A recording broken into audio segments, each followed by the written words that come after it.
ভাত খাওয়ার পরে এই 4টি খাবার আপনি খাবেন না। এই 4টি কাজ করলে আপনার মৃত্যুর ঝুঁকি বেড়ে যেতে পারে।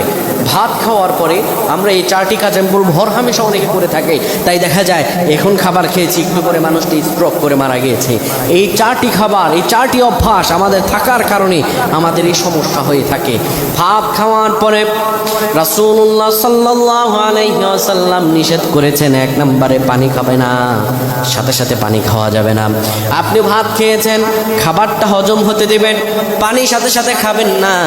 2 নম্বরে যে কাজটি করবেন না, ভাত খাওয়ার পরে স্ত্রীর সঙ্গে মেলামেশা করবেন না, স্ত্রীর সঙ্গে যাবেন না। 3 নম্বরে ভাত খাওয়ার পরে আপনি সাথে সাথে গোসলে যাবেন না। অনেকে আছে আমরা ভাত খাওয়ার পরে সঙ্গে সঙ্গে গোসলে চলে যাই, এটি অনুচিত। 4 নম্বরে যেটির কারণে মানুষের অধিকাংশ মরণ হয়, 4 নম্বরে ভাত খাওয়ার পরে দেখা যায় অনেক মানুষ ধূমপান করে, সিগারেট খায়, বিড়ি খায়, আর এটা খাওয়ার কারণে তাদের মৃত্যু ঝুঁকি বেড়ে যায়। আল্লাহ আমাদের বুঝদান করুক, কয় না আমিন।